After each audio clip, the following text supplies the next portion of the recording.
러시아의 침공으로 시작된 우크라이나 전쟁이 새로운 변곡점을 맞았습니다. 그동안 러시아의 공세를 방어하는 데 주력했던 우크라이나가 반격을 넘어 러시아 본토를 공격하고 있습니다.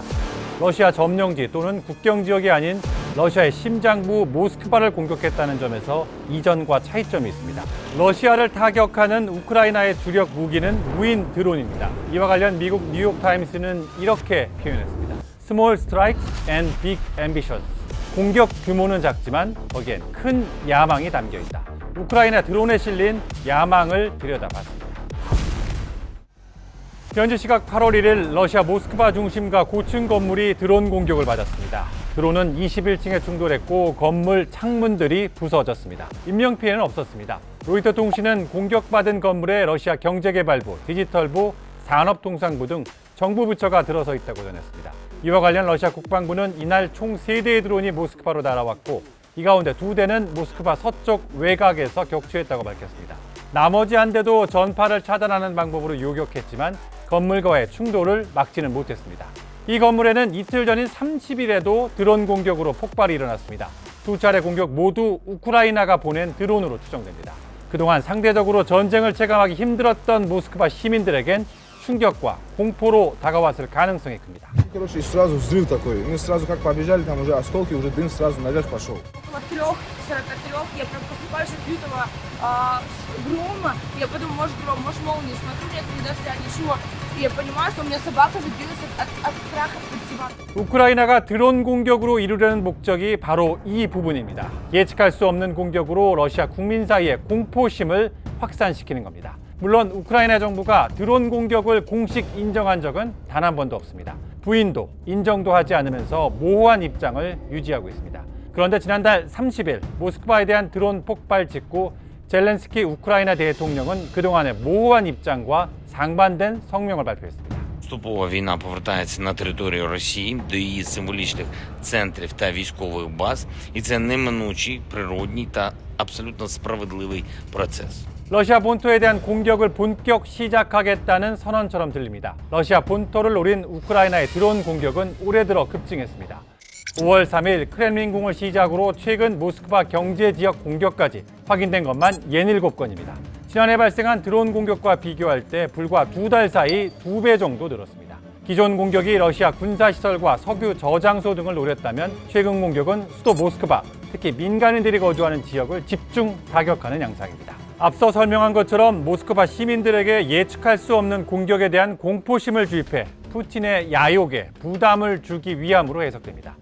실제로 전문가들은 러시아 수도 모스크바 중심부에서 드론이 폭발할 때마다 우크라이나가 다음에 어디를 공격할지에 대한 불확실성이 커질 것이라고 예상합니다. 군사력에서 여전히 절대 열세인 우크라이나 입장에선 작은 드론 공격을 통해 엄청난 심리적 효과를 가져올 수 있습니다. 그렇다면 우크라이나는 이런 드론들을 어디서 공급받고 있을까요? 정답은 자체 조달입니다.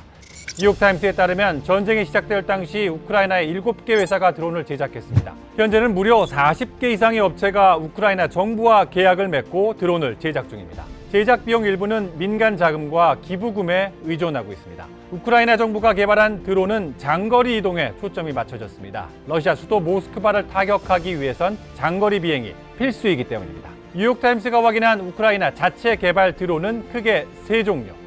먼저 우크라이나 자폭 드론으로 불리는 보버, 그리고 UJ-22 에어본, 그리고 이름을 알 수 없는 또 다른 기종입니다. 모두 장거리 비행이 강점인 기종들입니다. 기종에 따라 차이가 있지만 최대 6시간, 900km 거리까지 비행이 가능한 것으로 전해지고 있습니다. 우크라이나 국경 지역에서 날리면 모스크바를 포함해 웬만한 러시아 주요 도시들이 사정권에 들어옵니다.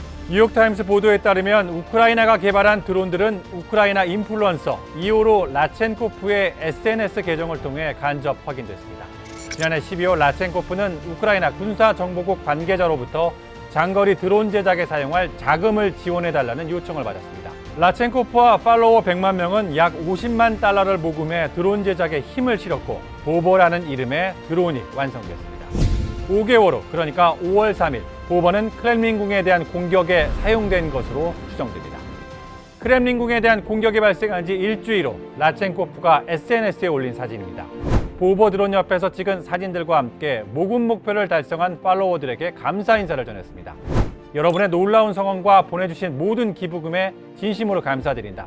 적들, 그러니까 러시아는 이미 이 무인 전투기의 출현으로 큰 손실을 입었고 앞으로 더 많은 피해를 입게 될 것이다. 이렇게 밝혔습니다. 라첸코프와 함께 사진을 찍은 이 남성, 우크라이나 군 정보국 소속인 카일로 부다노프입니다. 사진 속 라첸코프는 부다노프가 준 그림 선물을 들고 있는데 크렘린궁에 폭탄 2발을 투하하는 드론을 그린 그림이었다고 뉴욕타임스는 전했습니다. 앞서 4월 24일 모스크바 동쪽 노긴스크 공격 당시에는 UJ-22가 사용됐습니다. 격추된 드론 사진을 보면 라첸코프가 올린 사진 속 기종과 같아 보입니다.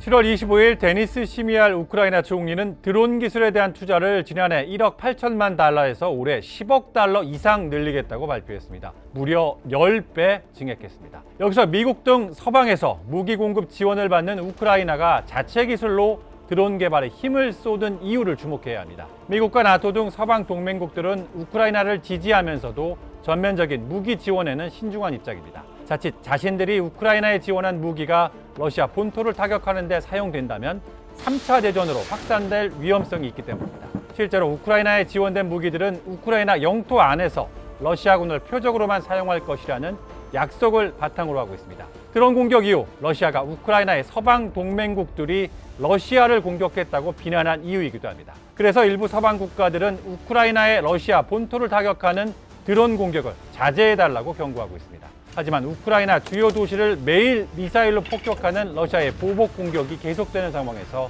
군사력에서 절대 열세인 우크라이나가 쓸 수 있는 효과적인 반격 카드는 드론 외에 많지 않아 보입니다. 전쟁사를 보면 약자는 종종 게릴라 전술을 이용해 강자에 대응해왔습니다. 게릴라 전술은 예측 불가능한 소규모 공격, 예를 들면 매복과 같은 전략을 통해 적의 심리를 흔들고 공포를 조장하는 방식을 취합니다. 지렛대처럼 작은 힘으로 큰 힘을 누르는 전략입니다. 러시아 심장부 모스크바에 집중되고 있는 우크라이나의 드론 공격은 이런 게릴라 전술에 빗댈 수 있습니다. 소규모 공격으로 러시아 국민에게 전쟁에 대한 공포를 주입하는 방식이죠. 공포를 통해 여론이 나빠지면 푸틴의 전쟁 추진력 또한 약해질 수 있다는 점을 노리고 있을 겁니다. 그러나 이러한 우크라이나의 드론 전술이 자칫 3차 대전 또는 핵전쟁으로 확산하는 도화선이 될 수도 있다는 점에서 분명 우려의 목소리도 나오고 있습니다. 섬세한 전략과 균형 잡힌 접근 방식이 없으면 작은 불씨에서 대혼란이 발생할 수 있기 때문입니다. 지금까지 한방 이슈 김재영입니다.